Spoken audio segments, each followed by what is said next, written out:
as we are Unconventional Norms, we share stories of people who have found success or are in the path of finding success in unconventional ways. At Oxford, we've seen this common culture to have to get perfect grades, to always compare ourselves to others and needing to get to the top college to reach success. And we really want to change this culture to see that there are many different ways to find success. Right. So today we have with us Richard Tram, Oxford alumni, and he's going to be here with us discussing some of these like toxicities and academic stuff like that. So go ahead, Richard. Why don't you introduce yourself and tell us a little bit about your story? Gotcha. Thank you guys for having me on. So, like Ethan said, my name is Richard. I'm class of 2018 at Oxford Academy, and I'm currently a second-year student, rising third-year student at the University of California, San Diego, studying global health. Currently on track to apply for medical school. So being at Oxford, how was your experience at Oxford? Like how was your perspective on Oxford? Oxford for me was really interesting. I think the small community aspect of Oxford kind of comes to mind first, where you really know everyone in your grade and you know what everyone's up to. Or even if you might not be very close to someone, you at least know what they're sort of interested in or who they hang around with. It's not like you don't really recognize the face in your grade. Especially me in my time in student government, I really had to take the time to get to know a lot of the people in my class. And so the small community feeling is a double-edged sword where you get to know everything about someone, but also you know everything about someone. And so it's a little bit different, right, than your conventional public high school. And at Oxford, honestly, coming into it, I started in 7th grade. Coming into Oxford, I was pretty irresponsible, very immature. I would consider myself still immature now, but I would say I was much more so immature then. And to be honest, it was kind of a tough transition because I had to go from a district where most of my friends were in Garden Grove to now the Anaheim district. And so you leave behind a lot of, because are you guys familiar with this idea of like the looking glass self, where the people who you spend the most time around are the people who are like indicative of who you are, right? So when you remove yourself from them, you kind of have to reinvent yourself. And so that's what I kind of did coming to Oxford. And I did a lot of student leadership stuff. I tried to take school seriously as I could have. And it was fun. It was a fun time at Oxford.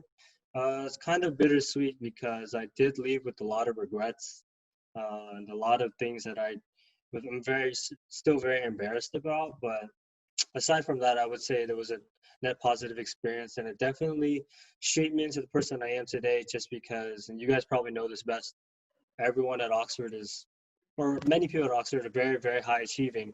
And so, like you guys were saying earlier, holding yourself to that same standard kind of elevates you as well, forces you to try harder, push yourself.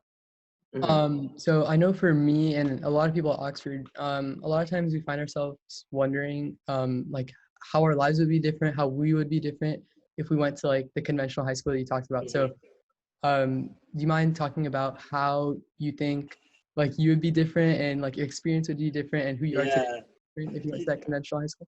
You guys know, like, I don't know your neighborhoods, but are you guys ever awake during at 2 a.m.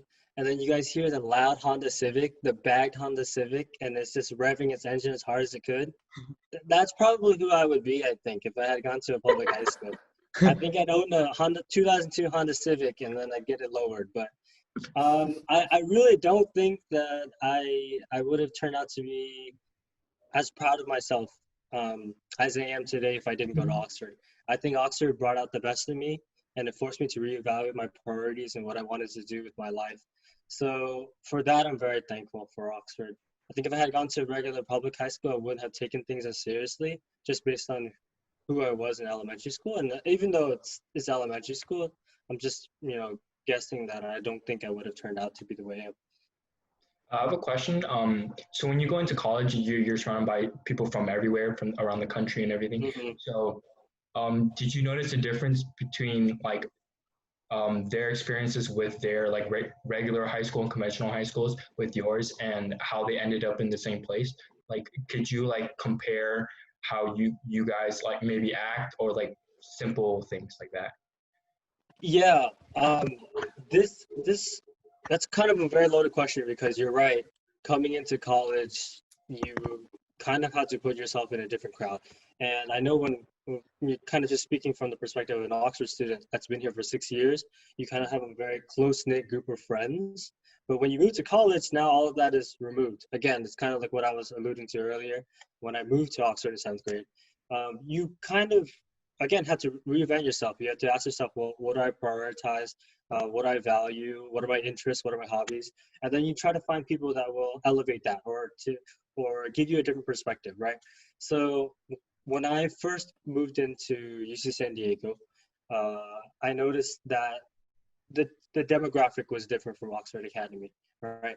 And there were people there during the first 2 weeks who didn't know how to use the laundry machines, and they were just so used to their parents doing it for them. And that's no shame on them or anything like that. I'm not trying to poke fun at them. It's just that you come to realize that people are parented in a different way than maybe the neighborhood you were from or the region you were from. And so everyone comes from a different place in America, right? Not everyone is going to think like your friend group. And I'm guessing you guys are friends because you guys have common interests or common goals, or you guys want to motivate each other and you guys get along because of that. But not everyone's going to be like that. People have different priorities. People want to do different things with their life. And that's just something that you'll come to realize as you get older and you join different environments, is that you can't force everyone to think the same way you will.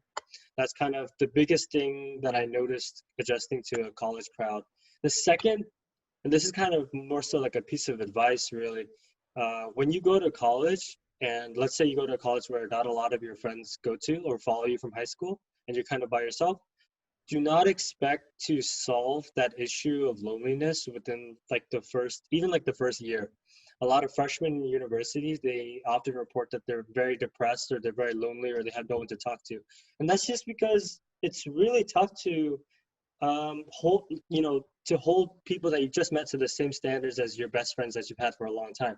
Mhm. Obviously, you're going to need the time of relationship and the intensity of emotion. You have to invest into your relationships in order for them to feel like the relationships that you might have in high school. So that, for some people, they were lonely in high school and they might have a lot of friends in college. And for some people, it's the opposite. But I would say that don't expect to have a million friends right away. Definitely meet people, get to know people, join clubs, but don't expect that you're not going to be lonely within the first year or even the first 2 years. That's going to take time. You're going to have to, like I said, you're going to have to invest yourself in order to fill that void that your friends back home left. So that's pretty much the biggest thing, is that not everyone thinks like you, and you shouldn't hold people to the same standards as you hold your friends. This is like kind of going back to what you said before with like how what you surround yourself with is how your personality is going to be like. Mhm. And I see that as like I truly believe in that, and I think that's one of the biggest upsides of like of us kids in Oxford, because we're surrounded by kids who push us even harder to continue to be like more mentally like disciplined and all that stuff. But there's like also a case where I feel like there's also a case when you see them as like comparing yourselves to other people, Mhm.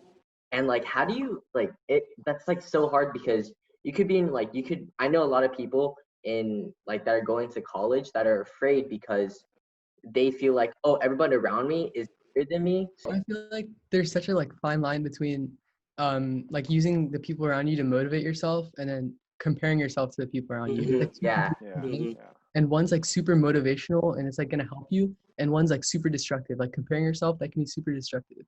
I to comment on what you're saying, I would agree as well. I think that Yash made a good point. There's a fine line, and I think that as I'm getting older, the more I'm realizing is that all things should be in moderation. And it's Mm. kind of cheesy, but like it's the idea that you shouldn't really obsess over comparing yourself to others, but using others as kind of healthy motivation, healthy competition, non-malicious competition, and it helps you have like a point of reference on how you want to improve, where you think you can improve.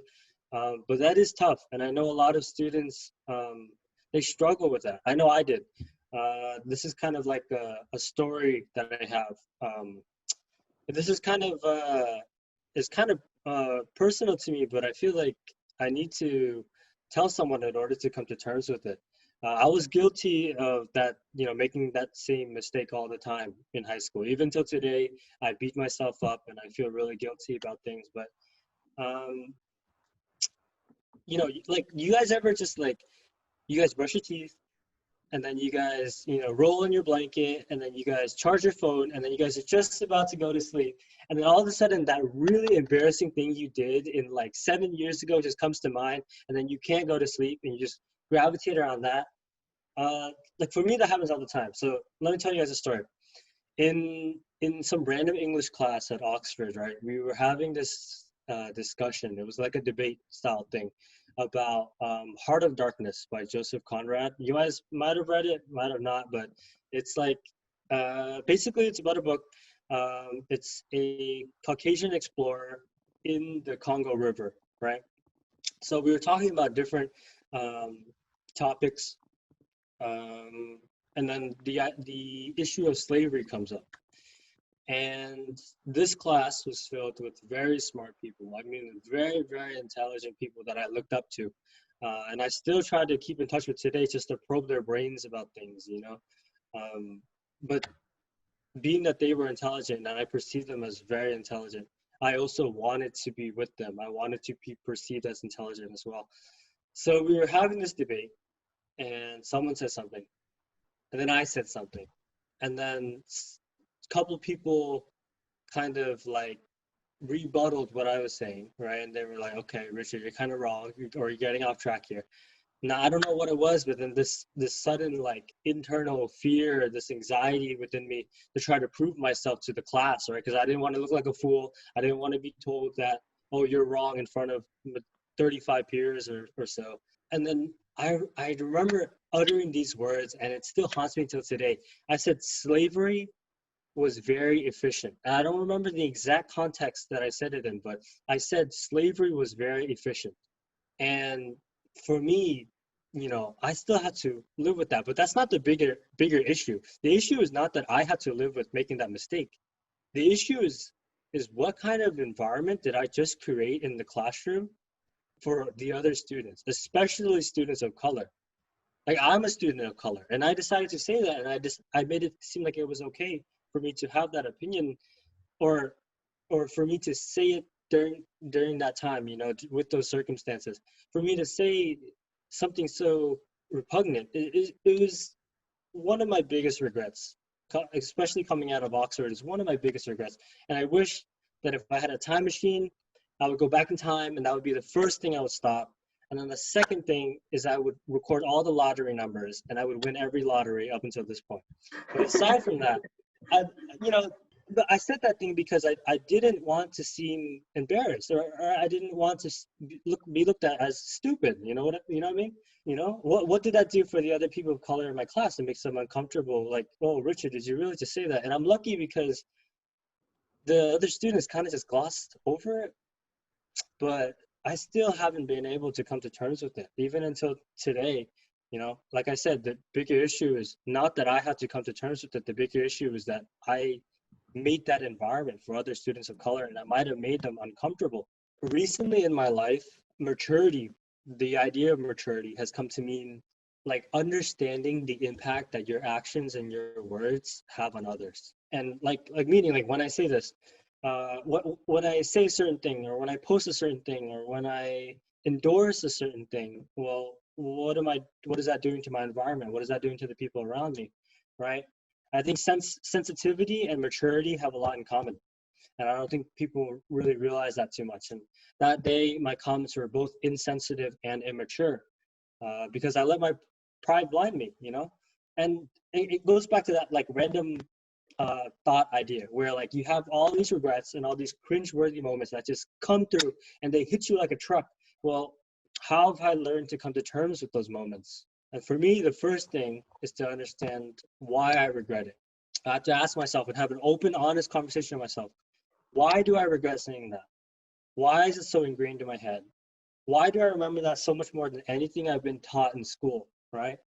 And why is this matter important to me? And then you have to ask yourself, once you realize why you regret it, you have to ask yourself, would I make that same mistake again? And you have to be honest with yourself. And if you really would make that same mistake again, well, you're not as mature as you think you are, or you haven't matured since you made that mistake.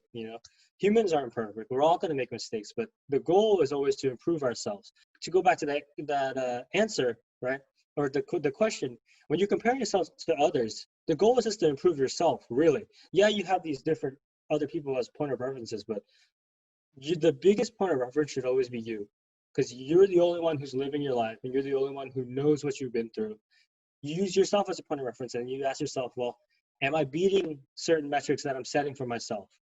And you have to ask yourself honestly, am I maturing? Am I being a better person? Having good friends who motivate you and accomplish great things is awesome. But unless, if it's to a point where all it does is just make you feel guilty about yourself, then maybe that's not the right mentality that you're supposed to have. Really, the biggest thing is to have an honest conversation with yourself. You have to say, well, do I really want to improve? Am I really improving? Why do I want to improve? Am I just doing it to impress others, or do I genuinely see myself having a passion for this certain thing? And that's why I want to improve. So that's how I would answer the question. Really evaluate it. Is it helping you? Is it helpful mentally for you? Is it non-malicious? Because competition is good, but is it non-malicious? And if it seems like it's good for you, then go ahead. Continue to use other people as peripheral points of reference, but always keep in mind that you come first and foremost. When did you start developing this mindset of trying to better yourself, trying to become more mature? I think for me personally, I was really lucky to have grown up with the people that I did, and they've always tried to instill that I should always continue to get more mature as I grow up. But I think it hit me hardest in senior year. I don't know if any of you guys are seniors. I think you guys are incoming seniors. Yeah. So you guys are going to be applying this year. I tried really hard during Oxford to try to get to a good university. And like so many other parents and families at Oxford, a degree is the equivalent of social well-being. Like, if you have a degree, you are fine. That is the ultimate goal. To get, whether it be a bachelor's or a master's or a PhD, doesn't matter. Get your degree, get your coin, retire, and then, that's life, right? And I thought the same, or I still think the same way to a degree, but in high school, I took that very seriously, and that's why I did so many different organizations, and that's why I did student government, and that's why I always tried to better myself, right? When you're in those leadership roles, you're often surrounded by other students who are just as driven as you, who have the same goals, and who are taking their high school experience very seriously. And it's tough. It's really tough to see other people being successful when you can't, right?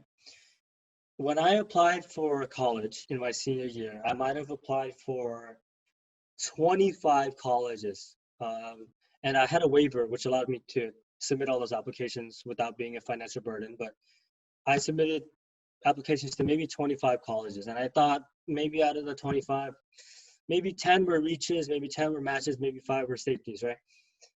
Come April, a lot of my friends were getting all these great acceptances, and they were celebrating and posting on Facebook and whatnot. And all I had received up until that point were just straight up rejections over and over again. I got rejected by 23. I want to say 23 out of the 25 schools I applied to, when I had thought that 10 of them, at least 15 of them, I had a good chance of getting into. So I got rejected by so many. And when your primary goal is to get yourself into a good college, and how you evaluate yourself is the college that you end up going to, that does a lot to your self-esteem. It really breaks you down, and it forces you to reevaluate what you care about in your life. What are your priorities? So I got rejected by all the colleges I wanted to go to, and the only one that really was appealing to me was UC San Diego, which I had considered to be a safety at that time. Obviously, it wasn't a safety, and even till this day, I think maybe I just barely got in. Maybe I just had set my expectations too high. Maybe I just wasn't good enough. Maybe it's like a combination of all of that together. But I did a lot to my self-esteem, and I had to ask myself, well, where do I go from here? And I had a lot of uncomfortable conversations and even arguments with my parents about where I wanted to go, because I was just so ashamed, so embarrassed. I thought I would do so much greater, and I didn't match those expectations that I set for myself and that my parents set for myself. It was very, very, very tough for me. And then I went to UC San Diego, and I hated it for the first maybe 2 quarters. I absolutely despised it. I thought I don't belong to go, or I don't deserve to go here. I should have gotten somewhere better. I hate myself. I should have worked harder. All these people are no match for me. I'm wasting my time. And looking back on it now, a year ago, man, I was a crybaby. You know what I mean? Like, obviously you want to have good expectations for yourself, but I got into UC San Diego, which is already a top 50 university. My parents are immigrants from Vietnam, and they came here. None of them have a bachelor's degree. I'm the first one in my family to go to university. And so I started to put things in perspective. Like, wait a second, I have a great financial aid package. I got a great opportunity to do what I want here. They got a great program for my interests. Why am I being so angry? You know what I mean? Obviously, there's that initial shock. And my initial shock lasted maybe more than a year. But then I started to realize, like, I'm really lucky to be where I am. I got involved in a lot of great programs. I started to meet a lot of really amazing, passionate professors. And I realized that life is just what you make of it. It's all perspective. Like, everyone will tell you this in all stages of your life, but I really, really swear by it. Life is literally all perspective. I could still be angry at myself, and I can have that self-regret in my heart till this day, but I used it to motivate me. Well, if I really think I'm better than all these other students, then I better prove it. So I studied really hard, and I had perfect A's all my first year. You know what I mean? I tried to join a lot of clubs. I tried to meet a lot of people. I made some great friends. The goal really, when you're trying to reach whatever you think being mature is to understand that there's no reason to hate yourself, especially when you're trying as hard as you can. As long as you're continually, honestly trying to improve yourself, there's no reason to hate yourself. We're imperfect. We're going to have mistakes. Had I wished that I had a second chance at college applications, yeah, I would rewrite them. And I would have hoped to get into somewhere better, but maybe things worked out the way that they should have. Maybe I deserve to go to San Diego because I wouldn't have been the same person that I am if I didn't. So when you want to be mature, you have to be honest, and you have to consider how you're treating yourself and how you're treating the people around you, really. So would you say your definition of maturity is being able to change your perspective on certain situations and to not become so self-centered, or in a way, how would you define maturity? That's a good question. I think as with all things relating to humanity, I don't think it's as simple as a solid definition. And I think it's going to be personal to everybody. For me personally, I think maturity is your awareness of how you treat others and how you treat yourself. What are you doing? What are you saying? How does that affect the other person? If I use this certain word, will it offend them, or will it motivate them, or whatever? I think maturity, that to me is maturity. But of course, it's going to be personal to your own experiences and what you think it is. And do you have any, oh, sorry. Do you have any yeah. advice to any underclassmen or people that are watching for developing that maturity? Dan kind of talked about this in his podcast, but the goal really is when you're this young, I would consider all of us within the same generation, the Zoomers, right? That's what we're called. I know I'm a little bit older than you guys, but I would consider all of us within the same generation. We grew up in the internet era. We have unlimited access to information. The goal for us is to live as much life as we can and to have as many experiences as we can. Dan talked about it a little bit, where if you're not really passionate, just shoot in different directions and hope that one sticks. You know what I mean? Just try different things and see what works for you. Mm-hmm. For me personally, right, if you're chasing maturity, you have to live life. You have to maybe have your first job, or you have to have your first significant other, or you have to go to college, or whatever it may be. These different milestones in your life, you have to get through them. And then slowly, as you have more experiences and you're building yourself up personally, then you can start to see, well, am I mature? Which the answer should always be no, in my opinion, because you should always strive to be more and more mature, right? But am I more mature than I was in a previous part of my life, right? We measure our lives through major milestones. You graduate high school, graduate college, you get your first job. That's how you measure different areas of your life, right? And age kind of means less in comparison to those milestones. So I would say try to just live your life, and don't be afraid of living your life, and always ask yourself, am I improving as a person? Would I make the same mistakes as I would have when I was younger, right? And be honest with yourself. I think just to add on to your story with college admissions, I think one of the biggest things that like I've kind of realized right now is how, in terms of, I think especially what you said about how like life is really what you make of it. I think that's so important. Yet we always, I guess we don't see that, we don't see it as that important.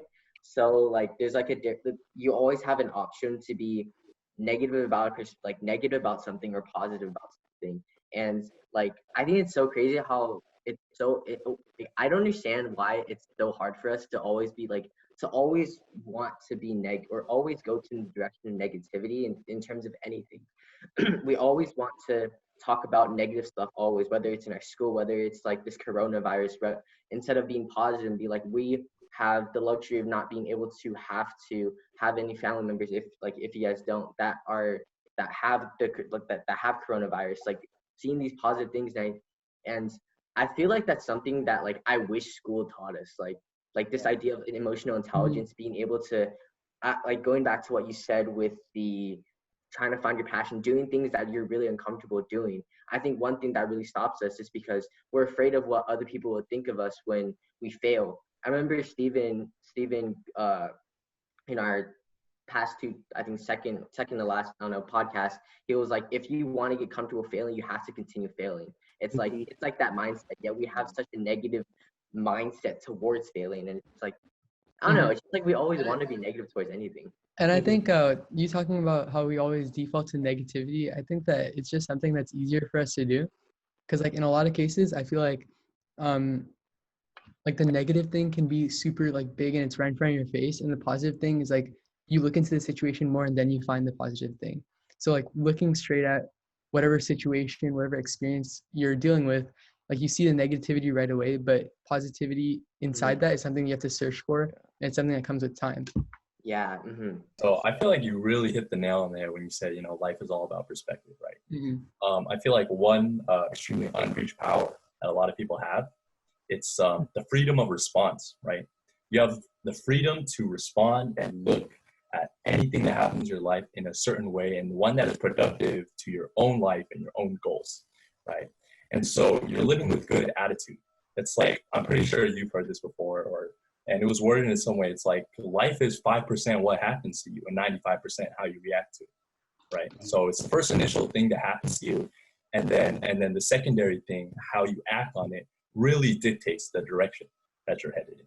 And I feel like that was a really important part of your message. I think you put it very well. I personally have not heard of that before, so thank you for sharing that. But honestly, that's good advice. And the worst thing we want to do is to tell people that all of their problems are a result of their own response. Like, oh, everything is your fault. Maybe there are certain circumstances that are not their fault. Like you said, we do have freedom of response. And it's like, as with all things in life, it's kind of a mixture of the two.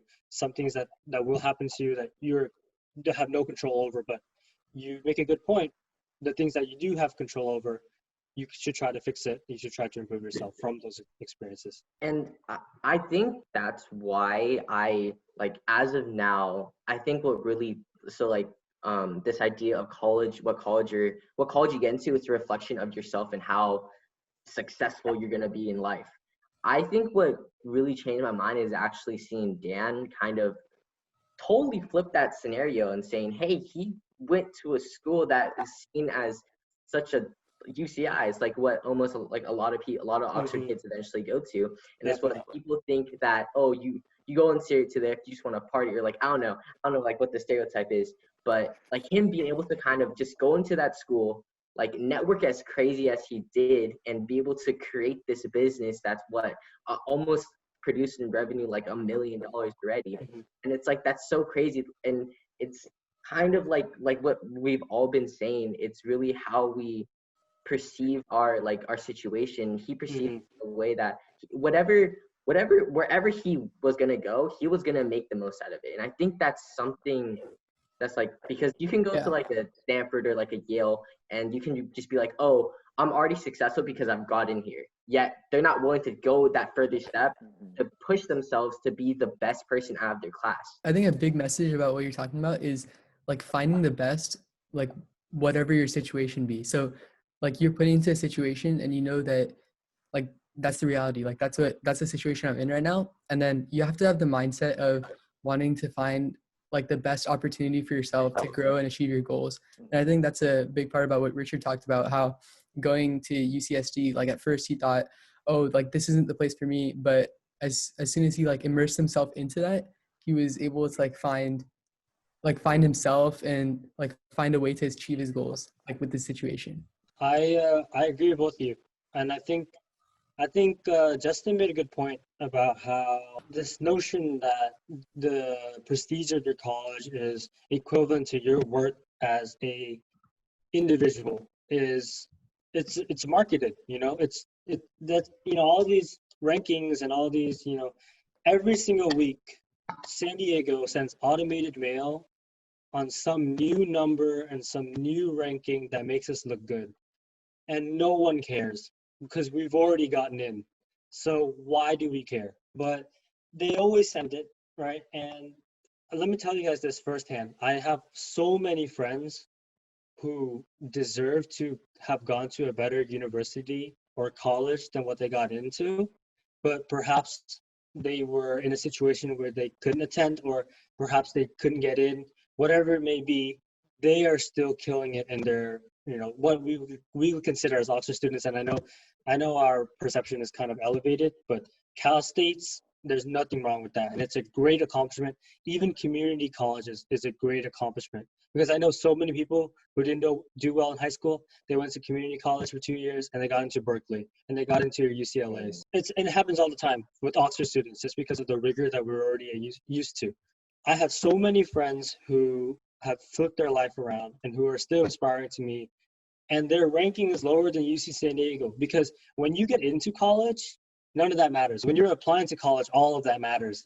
Your parents care about it a lot, you care about it a lot, whatever.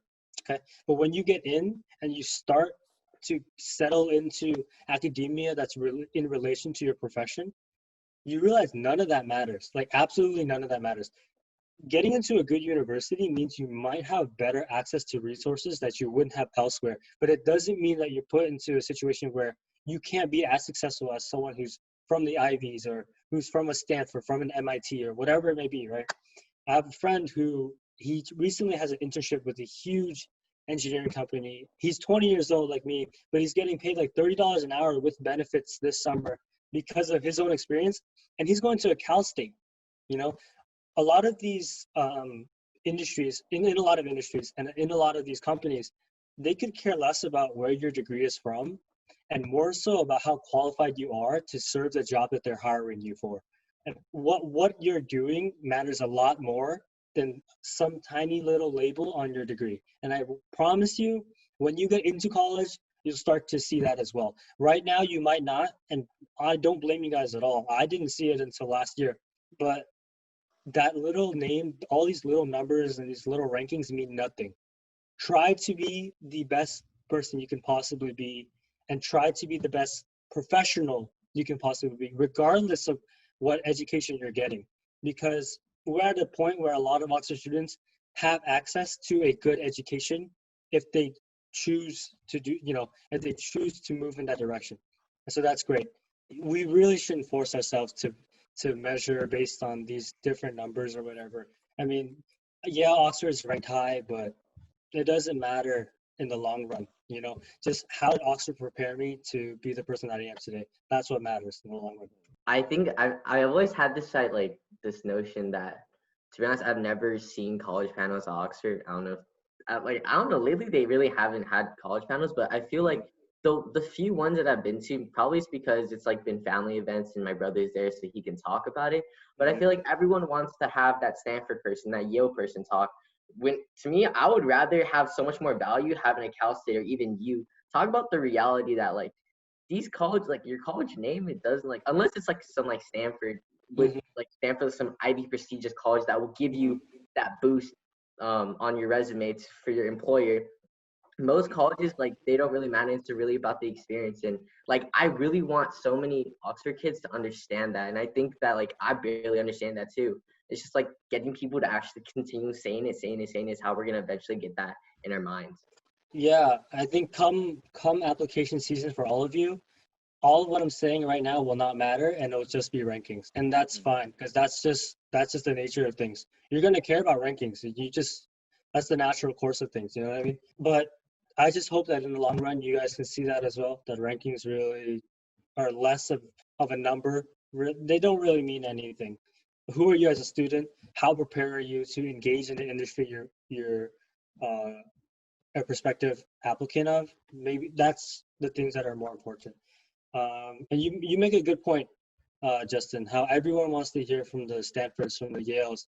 Some college programs will give you access to certain programs and certain resources that are better than others. But we have to keep telling ourselves and keep telling the youth that everyone is different. Like, even the idea of that everyone needs to go to university is a problem itself. Not everyone needs to go to university. We should stop pretending as a society that that's the way things should go. Some people are perfectly fine going to community college. Some people are perfectly fine going to a trade school. Some people are perfectly fine with just their high school degree. But unless you want to be involved in an industry that requires a degree, there's really no shame. Yeah. There's really, really no shame. We have to tell our youth that, because like you said, we like to fixate on, these rankings and these numbers and, oh, how many years did you go to college? Oh, what did you do during your college years? Oh, what was your GPA? Did you graduate with cum laude honors or whatever, In the long run, these are all kind of just personal achievements that you should be proud of. You should be proud if you're a student that got into Duke, or that got into Stanford, or that got into MIT. But if you go there and you end up not being able to keep up and not being able to do anything, and you're no less better of a prospective like engineer or pre-med student than you would have been going to a Cal State and saving a lot of money, then what really was the point? Definitely. We've talked about how, like, everyone at Oxford, we've always experienced like being in Miss class and then having her tell us we're never gonna get into our dream schools, and I think she's right in that. But then, like, the thing that for some reason, like, we never actually take away from that, she's right in that, but it's okay that we're not going to get into our dream schools. And that's the more important part of the lesson. Like, yeah, we probably won't get into our dream schools, but wherever you do go, you have the potential to still pursue success, to still be the best version of yourself you can be. I agree with you. I don't think that your future success should be exclusive to the prestige of the college that you attend. I think that's very misleading. And I think that leads to a lot of mental health issues and a lot of depression among a lot of students in the U.S. It's a huge problem. And it's a funny story that you're telling about Miss telling kids that they never get into their dream school. But whatever college you end up going to, you're going to meet people that are just as driven as you, if not more. Like, you're always going to meet people who might not be as smart, or, they might not be as hardworking, but there's always going to be other students who are very smart, very hardworking, regardless of where you go. CC, Cal States, UCs, it doesn't matter, and it goes back to what we were talking about at the very beginning. You have to surround yourself with those people if you want to have the same level of success that they are. And then for your grade, I remember I talked to my brother. Was your grade as, I guess, competitive and I hate to say this, toxic as it is now? I'm not sure how you can, if you know about it now, but like it's not even like that many big things, just like the small things. Like, are everyone around us, like, all we talk about is grades. All we talk about is, oh, what'd you get on this assignment? What'd you get on this test? Blah, blah, blah, blah. And like it seems like we have no outside, like, world other than homework and grades and all. This is just, for me, answering. We had a lot of incredible kids. I mean, just to name a few, Dan Tall, Jake Chow, Sammy Muhammad. Those kids are crazy. You know what I mean? Yeah. Sammy Muhammad's mentor was Tiger Woods. Like, chill for a second. Hold on. Anyway, like, we had a lot of really, really talented kids, a lot of amazing scholars, and a lot of people who are going to be leaders, not just good employees, but leaders in their respective fields. But I wouldn't say that it was toxic. Maybe it's because I was just really stupid and I didn't take classes very seriously. So it's like, oh, I got that grade. Okay, on to the next thing or whatever. You know what I mean? But for me personally, it felt okay. It was reasonably healthy for a school that prides itself on college admissions, I would say, for my class. What do you think? I don't know if you remember. What do you think was your crazy experience in high school? My craziest experience? Oh, oh man. My craziest experience, or the one that probably defines my high school experience so far, is during my first few years of student government, I was very outspoken, very like extroverted, and I really wasn't scared to give my opinion. There was this big situation where someone who I personally thought, this is just my opinion, who I personally thought maybe had been in student government through means that other students did not have access to, got in. And so I spoke out about that. And ever since that moment, or from that moment on until the day I graduated, I had a very bad relationship with some of the administration and my advisors. I'm trying not to drop any names, but it was one of my biggest regrets because basically, you know, everyone was a little bit angry. That was the situation that you know, that's how things transpired. But I felt that I was the only one who wanted to say anything about it. And being that I was going to be in the organization for the next year, I felt that I really wanted to say something about it. So I did, but the way that I said it, I was like yelling at the advisors, talking down to them, being very disrespectful. I was like slamming on the desk with my fist. And you guys really had to have been there. And it was awkward, super awkward after the fact. And I was in the office and they had to call my dad, who had to come over and talk to the principal at the time. It was really, really, really bad. Really, I don't have another word, but what I learned from the experience, because I had a bad relationship with my advisor for the next 2 years of my high school experience, and I really shouldn't have approached it in that manner. So even though I had disagreed with administration, the one thing that the current principal told me that really stuck with me is to always be solution driven. So whenever you encounter a problem, it's easy for us to be negative. It's easy for us to compare and say, well, we suck. There's nothing we can do, or that's wrong. But the goal always, when you identify a problem, is to try to derive a solution, and a long-term solution that's sustainable. Not just be angry, not just yell, not just rage because you think it's edgy and it's cool, you know, but try to have a solution that will fix the problem for not only you, but the people who come after you. Be solution driven, and you'll be able to approach more problems in a professional manner that won't ruin your relationships, because after that, things got really awkward. Like, I ran for ASB president. I don't think you guys knew this, but I tried to run for ASB president, and based off Channel Orange by Frank Ocean. I don't know if you guys know that album, but it was based off Channel Orange by Frank Ocean. And I had prepared stickers and my posters and everything, but basically how it went at the time was we had to submit all of our publicity, like stuff to be approved like a week beforehand. So I submitted it through Google Drive link. Monday goes by. The advisor talks to a couple of people and, oh, okay, your stuff is approved. Tuesday comes by. They talk to more people. Oh, your stuff is approved. Wednesday comes by. No one talks to me. Thursday comes by. No one talks to me. So Thursday comes by and I'm like, no one's talked to me yet about whether or not my things have been approved. And we start campaigning next week. So I come over and I ask, hi, have you looked at my stuff? And then the advisor's like, oh, I forgot to look at your stuff. So they go back to Google Drive, they look at my stuff, and then they tell me, oh, you have the same theme as someone else. I'm sorry. Long story short, my campaign got suspended because they forgot to look at my stuff. And I'm not saying that there was background or history, or I'm not gonna claim there was a conspiracy or anything like that. I'm not that crazy, but if I had had a good relationship with my advisor, maybe things would have been different. Had I been more professional in high school, maybe things would have been different. So that's kind of the craziest thing that I am comfortable with sharing.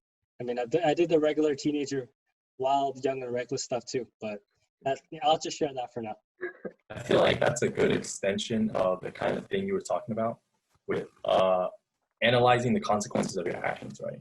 Mm-hmm. So you go back to that situation where you spoke out, even though you had good intent, you said you didn't like your approach. Mm-hmm. And so an unintended but long-reaching consequence of that, you think maybe? Right, because I ruined a really good relationship that I could have had even after high school, even going into my profession maybe. At the time, I thought I was so right. Like, oh man, the way that I think is the only correct way, but that's so wrong in so many different ways. Our generation needs to accept that as well. I think maybe our generation is a little bit more tolerant, but no one thinks the same way you do. No one has lived your life except for you. And I've come to realize that now as I've gotten older. Definitely my approach was wrong. I should have been more professional, even if I had good intentions. So right now, though you're not like right now, I'm not sure if you really have the like clear set plan for your future. Does anything reassure you that you will ultimately find success later on? That's a good question because I started the beginning of this call saying that I really wanted to go to, or that I was preparing to go to med school. That's certainly the plan now, but to be honest with you, I can't see myself going into STEM. I just, it's great for some people and I do well in the classes, but it's just not something that excites me. It's not something that I could see myself doing for the rest of my life. And I think I just have to keep having honest conversations with myself to see what I do like. Kind of like what Dan was talking about. I just have to try different experiences to see what I will like. As for the things that will assure me, one, it's a healthy home relationship with my loved ones, my family, my parents. I think at the end of the day, it might be different for other people, but I was very lucky to have grown up in a good household. So that's the number one thing that reassures me, is that I have a good relationship at home. Number two are good relationships with good people. I feel reassured when I think about the people that I surround myself with and who I spend the most time with, because I'm proud of their accomplishments and they're proud of mine, and it's healthy, and we try to boost each other up, not tear each other down. So I feel reassured when I look at my friend group. And thirdly, and I think this is the most important, I feel more reassured than ever that I'll be fine, because I think this year I started to realize that I need to have more confidence in myself. Especially at the beginning of 2020, I was going to turn 20, or I turned 20 this year. So I asked myself, after 2 decades, where do I stand? How do I view myself as a person? I think now more than ever, I'm very confident in my own abilities and my own approach to things. And I think that I'm trying to be as tolerant as I can, trying to be solution driven. Like I said, because of these experiences that I have and the experiences that I will have, I feel as if I'll move into a direction that I can ultimately be proud of, basically. I think the most reassuring thing in my life is that I have some kind of innermost confidence in myself to be able to work out of any situation that I might not control or that might be tough. You know what I mean? We all have tough situations, but I think if you can muster that confidence within yourself that you're worth it and you're worth the time and investment that you're putting into yourself, and that your future will reflect that, then you're going to end up being fine. Definitely going to be fine. I think your definition of success in general will change as you go through different phases of your life. But I would say in general, you're going to be fine as if you can find that confidence within yourself, because no one else is going to have that confidence for you. I promise you, no one is going to have that confidence. And after you leave Oxford, after you leave high school in general, you might not be as close to your friends back home, and they might not be able to pull you up every single time you need it. So it's tough, and it's hard to find that line between confidence and narcissism.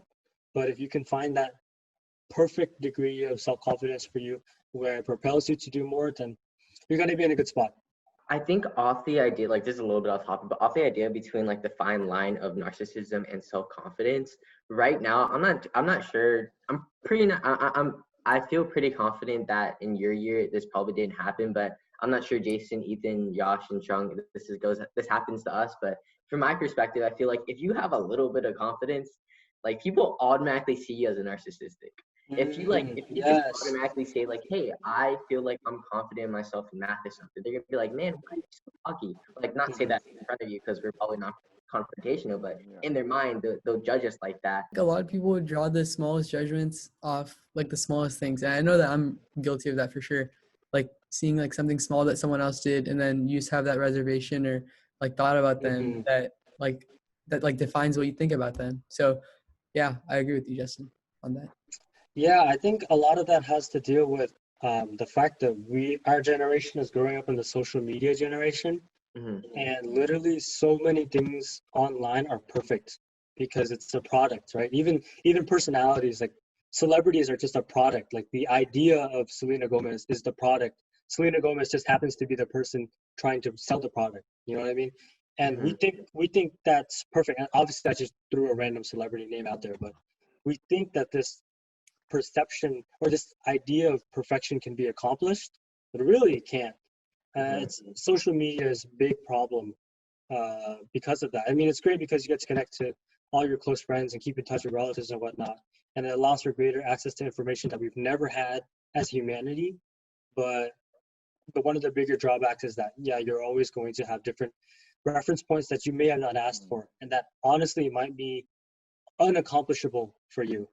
And so it's very tough. And then of course some of that also might be that you go to such a prestigious high school like Oxford, where so many kids are gunning for success. So it's a big issue where you see someone express just a little bit of self-confidence and then you feel a little bit of resentment. And it's because I think deep inside we all feel a little bit jealous, and we wish that could have been us as well. We wish to be the most successful people in our lives. And that's just something that we'll have to grow with. We have to ask ourselves, like, what is provoking this insecurity? How can I fix that? How am I taking this out on others? And it goes back to the idea of maturity, right? I think what also makes it hard is school gives us these metrics that we can very concretely compare ourselves to others, like AP test scores or like math test scores or SATs. And then when you see your score compared to someone else, theirs is objectively better. It's like an objectively higher score, but that like a lower score doesn't detract anything from the value of you as a person, and it also doesn't even reflect who you are or how much success that you'll have in the future. Yet we still have these scores, and like in your head higher is better. Right. That's a really, really good point, where benchmarks are kind of objective, right? It's a numerical statistic that you can compare to other people.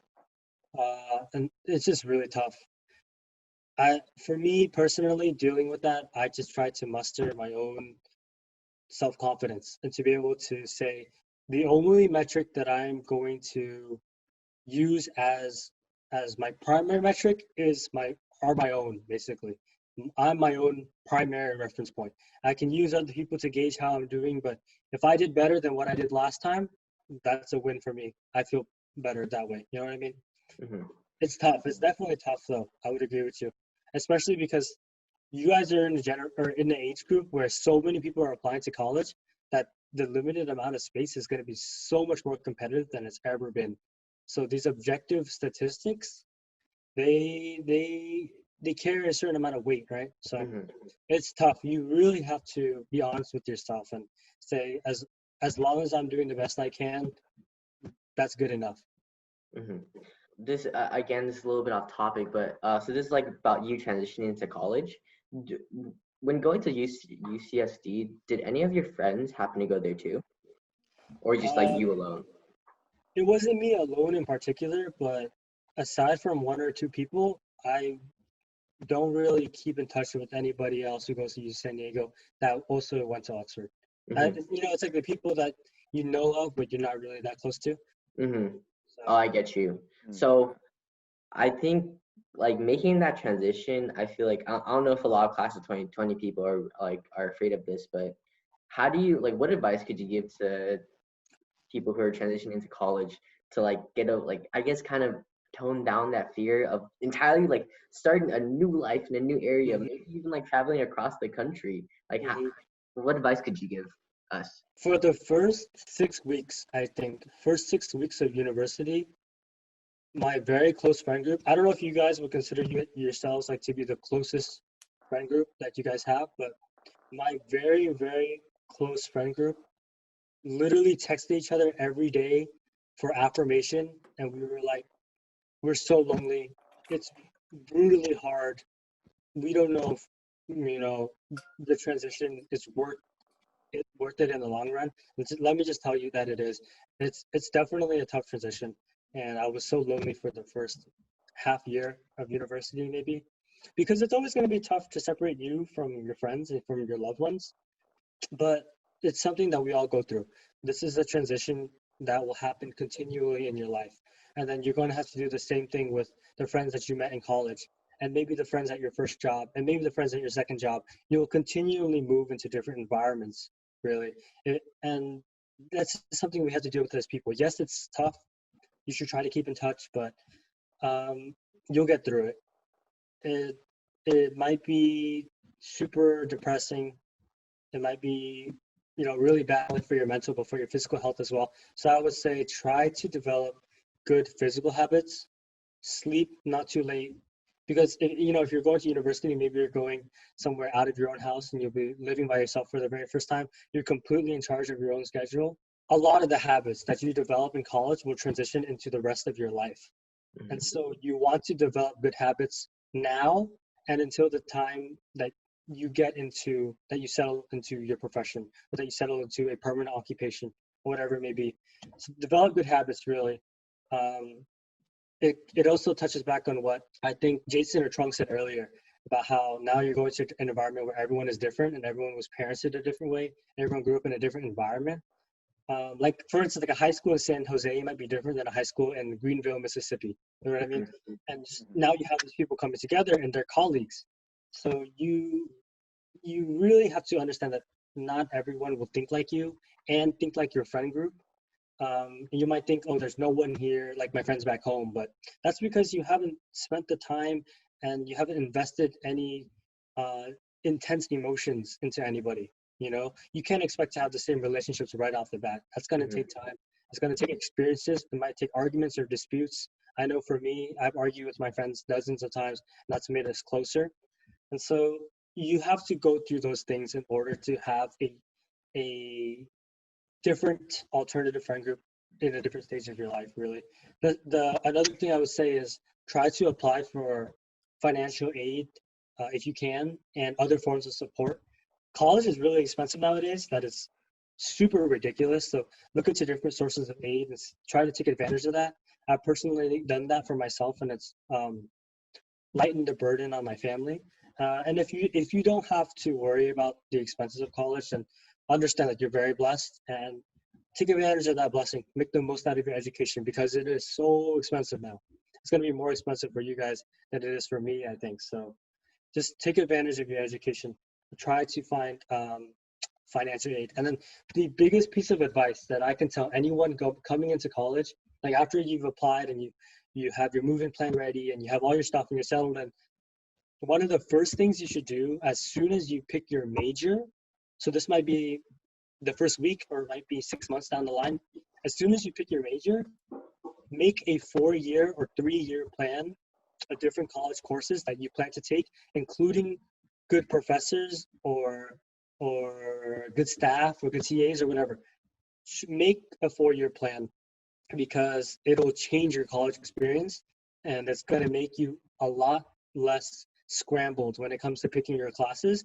It's not like Oxford or high school where you just pick like once a year and then they give it to you and then it's like the same for the rest of the year. Now you might have to pick regularly based on a quarter or a semester system. So you definitely want to pick the best classes that you can, and you want to be efficient in the way that you're organizing your 4 years. You don't want to, for some people, it might be better for them to load everything tough at once, get through your GEs, get through whatever, and then transition to the lighter, easier classes. For some people, they might benefit from having a more moderate load where they kind of balance everything out across 4 years.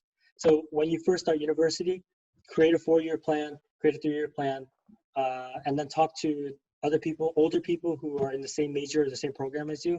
Ask them what professors are good and try to take them. It'll change your college experience, really. If you have a roadmap of what classes you want to take, it's going to be so convenient for you, and you'll ideally get very good professors for each class, because professors can make or break your grade. Like I don't mean to be like very blunt about it, but some professors are easier than others, and some professors are better than others. So you want to pick the ones that are best for you to not only grow professionally, but so that you can have a strong record as well. So looking at the time, it's 4. We don't want to take too much of your time, Richard. So I'm going to leave you with one final question. So if there's one piece of advice that could be taken away from your interview for all the listeners, what would that be? Honestly, I think this has kind of had more weight for me personally over the past few years because I really struggled emotionally for the past year and a half. But I would say the biggest piece of advice that I can give anyone is to never be too tough on yourself. Like, give yourself some breathing room, give yourself some space, be able to step back, reevaluate what you really want out of your life. And maybe that way you can feel more fulfilled. But, as people, it's easy for us to identify or to examine ourselves and, with a magnifying glass. So you really want to get into the habit of allowing yourself to have space, eating well, sleeping well, exercising, and practicing, meditation or whatever it may be. You should definitely never be too hard on yourself. Life is always going to throw you a ton of hurdles, and it's up to you to get over them, but you shouldn't feel ashamed if you can't get over everything. We're all just human. We're all imperfect. And as long as we're striving to be better people each day, we're all going to be okay. So that's basically the biggest piece of advice. And it's held a lot of meaning to me for the recent years in my life. Okay. Thank you so much. Great insight. Great episode. I know everyone who watches is going to get a lot of lessons and advice from it. So I really just want to say thank you for taking the time and coming on today. And yeah, thank you for everyone that's watching, and have a good day, Richard. Thank you so much. Thank you, guys. And if I had to say something real quick, try to have more females on your show. And I really like what you guys are doing as well. And I think you guys are going to make it big if you guys take it seriously. So good luck. And thank you guys for having me. Thank you so much. Thank you. Thank you, Richard.